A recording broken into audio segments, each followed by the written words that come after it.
Koroonakriisi mõjust ettevõtlusele ja ettevõtetele on päris palju räägitud, aga siinkohal tahaks sisse tuua võib-olla uue teema ja selleks teemaks on pakend. Et kui pakendit veel 6 aega tagasi toiduainetööstus ennekõike nähti kui looduse reostajad, siis tänasel päeval on pakendi tähendus oluliselt muutunud. Fookus on läinud ennekõike toodete ohutusele ja turvalisusele.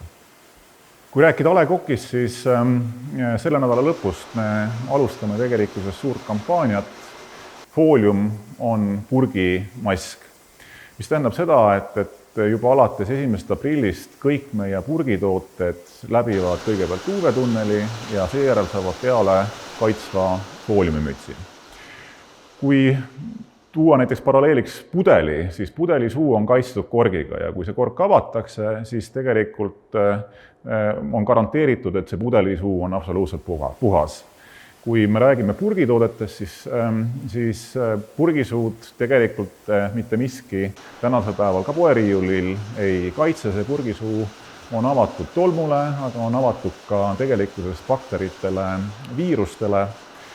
Et seetõttu me tänasel päeval olemegi otsustanud võib-olla ära jätta mitmed uute toodetega seonduvad projektid ja keskendume sellele, mis on võib-olla kõige olulisem, et see on meie toodete ohutus ja turvalisus.